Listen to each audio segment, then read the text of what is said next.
Prince residential senior secondary school की online क्लासों में आप सभी का स्वागत है। मैं आर.के. शर्मा, राजनीति विज्ञान का अध्यापक है। कक्षा 11वीं क्लास, जो आपका टॉपिक चल रहा है अभिव्यक्ति की स्वतंत्रता के बारे में अपन चर्चाएँ कर रहे हैं। और कुल जो इससे पहले भी जो है अभिव्यक्ति स्वतंत्रता की चर्चा की थी, नकारात्मक और सकारात्मक स्वतंत्रता की बात की थी। आज तारीख 25/9/2020 है, जिसके बारे में अपन चर्चा करेंगे कि अभिव्यक्ति की स्वतंत्रता किस प्रकार की है। इससे पहले मैंने आपको अभिव्यक्ति की स्वतंत्रता के बारे में पढ़ाया था कि अभिव्यक्ति की स्वतंत्रता क्या है, इसके बारे में अपनी चर्चाएँ की थी। वो देखिए, अभिव्यक्ति की स्वतंत्रता के बारे में दोबारा चालू करते हैं कि अभिव्यक्ति की स्वतंत्रता क्या है। अभिव्यक्ति की स्वतंत्रता का मुद्दा जो है अधिक्षेप के लघुत्तम क्षेत्र से जुड़ा हुआ माना जाता है। J.S. मिल ने सबल तर्क रखते हैं कि अभिव्यक्ति की स्वतंत्रता प्रतिबंधित नहीं होनी चाहिए। J.S. मिल जो है एक राइटर है, राजनीतिक विचारक है। J.S. मिल ने सबल तर्क ये रखा है कि अभिव्यक्ति की स्वतंत्रता प्रतिबंधित नहीं होनी चाहिए। जो व्यक्ति बोलता है, जो बोलने की अभिव्यक्ति रखता है, उसके ऊपर किसी प्रकार का कोई प्रतिबंधित या प्रतिबंधन नहीं होना चाहिए। ये चर्चा के लिए एक अच्छा प्रसंग माना जाता है। चर्चा के लिए सबसे अच्छा प्रसंग माना जाता है। J.S. मिल ने कहा है, बहुत अच्छे राइटर है, उसने कहा गया है अभिव्यक्ति की स्वतंत्रता पर किसी प्रकार का कोई प्रतिबंध नहीं होना चाहिए। व्यक्ति को बोलने की खुली छूट होनी चाहिए। बहुत बार किसी पुस्तक, नाटक, फिल्म या किसी शोध पत्रिका के लेख में प्रतिबंध लगाने की मांग उठती है। किसी पुस्तक पर प्रतिबंध लगाने की मांग को इस चर्चा को आलोक में देखा जाए। अभी तक हमने स्वतंत्रता के विकल्प निर्धारण करने के रूप में देखा है, सकारात्मक नकारात्मक स्वतंत्रता के बीच में फर्क किया है। हमने स्वतंत्रता पर न्यायोचित सीमाएं लगाने की ज़रूरत को भी स्वीकार किया है, लेकिन साथ ही ये भी माना है कि इन सीमाओं को उचित प्रक्रिया और महत्वपूर्ण नैतिक तर्कों के समर्थन की ज़रूरत है। उसने बचने के लिए हमें समाज को कुछ असुविधाओं को सहन करने के लिए भी तैयार रहना चाहिए। वाल्टियर का कथन है, वाल्टियर ने कहा है कि तुम जो कहते हो मैं उसका समर्थन नहीं करता, लेकिन मैं मरते दम तक तुम्हारे कहने के अधिकार का बचाव मैं ज़रूर करूँगा। हम इसी अभिव्यक्ति की स्वतंत्रता से कितनी गहराई में प्रतिबद्ध, तो हम सोचते हैं कि अभिव्यक्ति की स्वतंत्रता है, उसकी कितनी गहराई है, इसके अपन प्रतिबंध हैं। तो देखिए आगे जो इसमें बताया गया है, कुछ वर्ष पहले एक फिल्म निर्माता दीपा मेहता काशी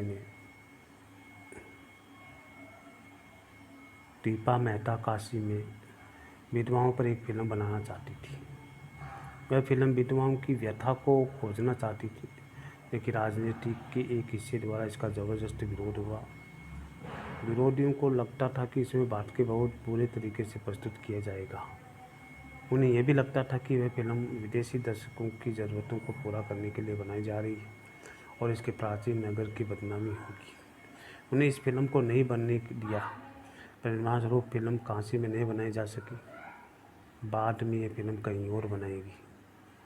इसी तरह से ओबरे मेनन की रामायण रिटोल्ड है, सलमान रशीदी की द सैटानिक वर्सेज समाज के कुछ हिस्सों को विरोध के बाद प्रतिबंध कर दिया गया।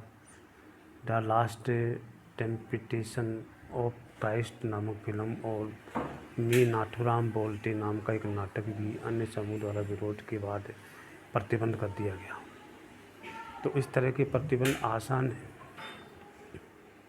इस तरह का प्रतिबंध जो है आसान है, लेकिन अल्पकालीन समाधान है, क्योंकि यहाँ पर तत्कालीन मांगों को पूरा कर देते हैं, लेकिन समाज में स्वतंत्रता की दूरगामी संभावनाओं की दृष्टि से ये बहुत खतरनाक माने जाते हैं। क्योंकि जब तक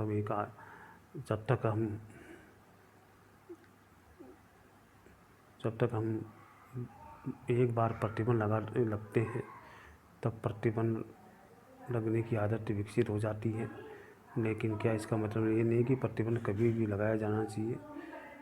आखिरकार क्यों प्रतिबंध लगाया जाता है? देखिए, अपन बात करते हैं अभिव्यक्ति की स्वतंत्रता कहाँ से कैसे स्टार्ट हुई, क्या है क्या नहीं है। 19वीं शताब्दी के ब्रिटेन के एक राजनीतिक विचारक थे जिसका नाम था जॉन स्टुअर्ट मिल। अभिव्यक्ति और विचार और वाद विवाद की स्वतंत्रता का बहुत ही भावपूर्ण पक्ष प्रस्तुत किया है, और उसने एक पुस्तक लिखी है John Stuart Mill on liberty. On liberty पुस्तक लिखने वाला जो विचारक है वो जॉन स्टुअर्ट मिल है। उन्हें अपने 4 कांड पेश किए गए कि अभिव्यक्ति की स्वतंत्रता। उन्हें 4 कांड प्रस्तुत किए हैं कि अभिव्यक्ति की स्वतंत्रता उन्हें भी होनी चाहिए, जिनके विचार आज भी स्थिति में गलत और भ्रामक लग रहे हैं। पहला कारण बताया गया है, पहला कारण पेश किया है। पहला कारण तो ये कि कोई भी विचार पूरी तरह से गलत नहीं होता। स्टुअर्ट मिल ने ऑन लिबर्टी में कहा है कि कोई भी जो विचार है वो पूरी तरीके से गलत नहीं होता।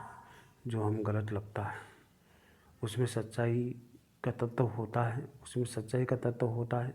अगर हम गलत विचार को प्रतिबंध कर देंगे तो उसमें छुपे हुए अच्छाई के अंश को भी खो देंगे। तो ये कह रहे हैं कि जो भी विचार होता है वो पूरी तरह गलत नहीं होता, उसमें सच्चाई का तत्व पाया जाता है। अगर हम गलत विचार को प्रतिबंध कर देंगे तो उसमें जो सच्चाई छुपी हुई है वो जो अंश है वो समाप्त हो जाएगा। दूसरा उसने कहा कि ये पहला कारण से जुड़ा है, सत्य स्वयं से उत्पन्न नहीं होता। सत्य स्वयं से उत्पन्न नहीं होता, सत्य विरोधी विचारों के टकराव से पैदा होता है। कि सत्य जो होता है वो स्वयं से पैदा नहीं होता, सत्य जब होता है जब विरोधी विचारों के टकराव होता है। जो विचार आज गलत प्रतीत होते हैं वह सही तरह के विचारों के उदय में बहुमूल्य भी हो सकता है। आगे जा कर के सही तरीक़ों के विचारों के उदय में बहुमूल्य भी हो सकता है। तीसरा है, विचार का ये संघर्ष केवल अतीत में ही मूल्यवान नहीं था, बल्कि यह समय इसका सतत महत्व है। सत्य के बारे में ये खतरा हमेशा होता है कि वह एक विचारहीन और रूढ़ युक्ति में बदल जाए। जब हम इसे विरोधी विचार के सामने रखते हैं तभी इस विचार का विश्वसनीय होना बहुत जरूरी है। तीसरा कहा, विचारों का यह संघर्ष केवल अतीत में ही मूल्यवान नहीं है, बल्कि सभी सतत महत्व रखता है, भविष्य के लिए भी है। तो सत्य के बारे में ये खतरा हमेशा है कि एक विचारहीन और रूढ़ व्यक्ति में बदल जाए। ये सामने रखते हैं तभी इस विचार का विश्वसनीय सिद्ध होता है।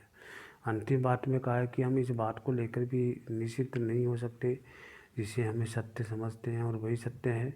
कई बार जिन विचारों को किसी पूरे समाज में गलत समझा जाता, दबाया जाता था, बाद में वो सत्य पाया गया। तो कुछ समाज ऐसे विचारों का दमन भी करते हैं, आज उनके लिए स्वीकार्य नहीं है, लेकिन वे विचार आने वाले समय में बहुत मूल्यवान ज्ञान में बदल सकते हैं। दमनकारी समाज में संभावनाशील ज्ञान के लाभों से भी वंचित हो जाते हैं। तो ये चार जो विचार हैं स्टुअर्ट मिल ने बताए हैं कि विचार कभी गलत नहीं होते। हो सकता है उस विचारों में थोड़ा सा सच्चाई भी होती है। सत्य स्वयं उत्पन्न नहीं होता, सत्य विरोधी विचारों से उत्पन्न होता है। तीसरा है कि विचार के अतीत में ही मूल्यवान ही नहीं था, बल्कि हर समय सतत महत्व है इसका, और सत्य के बारे में हमेशा खतरा रहता है। जब हम इसे विरोधी विचारों के सामने रखते हैं तभी इसका विश्वसनीय सिद्ध होता है कि हाँ ये बात है। और अंतिम बात यह है कि निश्चित नहीं है कि इसे हमें सत्य समझते हैं तो सत्य है। कई बार जिन विचारों को किसी पूरे समाज में गलत समझा जाता था, आज वो सत्य पाए गए।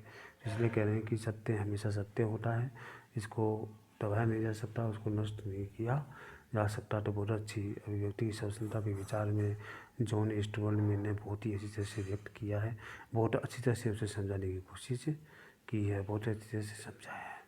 इसलिए आज की क्लास में जो है जॉन स्टुअर्ट मिल की जो अभिव्यक्ति की स्वतंत्रता है उनके विचार मैंने आपको पढ़ाए हैं। बहुत अच्छे विचार दिए हैं, 4 विचारों के बारे में मैंने आपको पढ़ा दिया गया है। और वो जो ये विचार जो अभिव्यक्ति की स्वतंत्रता का जो विचार दिया है वो उन्होंने दिया है ऑन लिबर्टी के बारे में उसने अच्छी तरह से पेश किया है, ताकि किसी प्रकार की कोई समस्या नहीं रहे, किसी प्रकार की कोई समस्या नहीं आए। तो इस प्रकार जॉन स्टुअर्ट मिल ने जो है अपने विचारों को बहुत अच्छी तरह से समझाने की कोशिश की है, इसलिए मैंने आपको समझा भी दिया है। 2-4 पुस्तकें इसमें आई हैं। ओबरे मेनन की रामायण जो है रीटोल्ड और सलमान रश्दी की द सैटानिक वर्सेस समाज के कुछ हिस्सों में विरोध हुआ, इसलिए नाथुराम बोलते नाम का एक नाटक भी है ना समूह से विरोध किया।